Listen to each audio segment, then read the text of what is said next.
Hey, what's happening? It's Jeremy from Oxner Insurance, and welcome to Cyber Monday.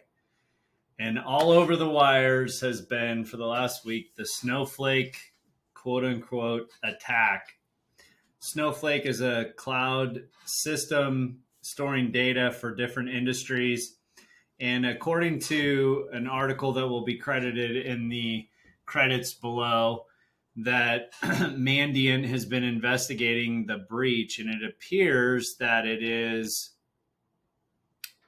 isolated to customers of Snowflake that did not have multi-factor authentication set up on their logins, etc., and that these bad actors have been stealing data because of that.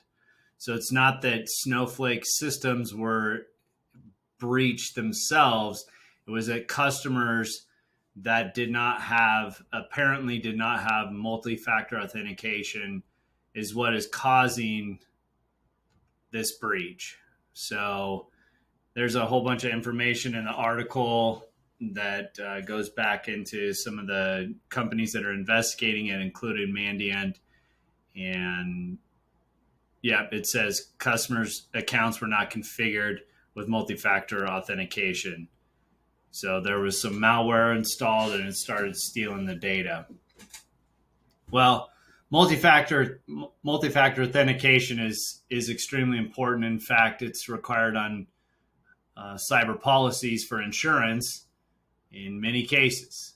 You can not have it, but sometimes the premiums are going to go up.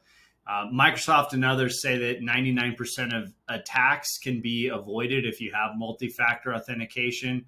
I don't know if that's 100% accurate today.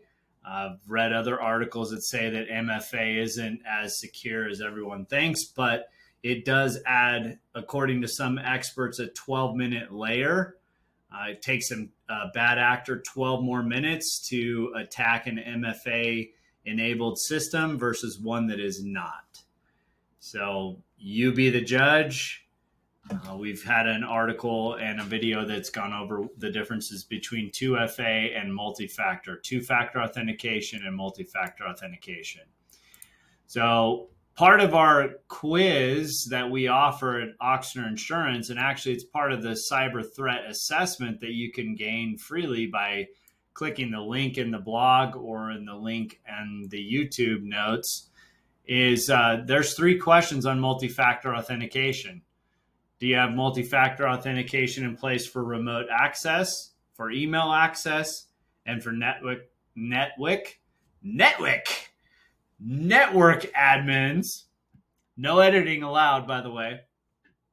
Network admins and other privileged users. Another question is endpoint detection and response, or EDR. Is that being utilized? Do you have backups? Do you have a business continuity plan? What happens if malware is on your server or your systems? What happens if you're locked out and there's a ransom? Do you have backups that work, and have they been tested? The business continuity plan will go over that. So we highly recommend that you handle those types of things with your managed services provider or your internal IT team, or both, depending on what the relationship is that you might have as a business owner. Another tool to help mitigate attacks is an email filtering tool. And these are all things that are part of, like I said, the cyber threat assessment that you can get for free by clicking the link in the bio. So yeah, Snowflake has been all over the place in the cyber notifications and RSS feeds and so forth.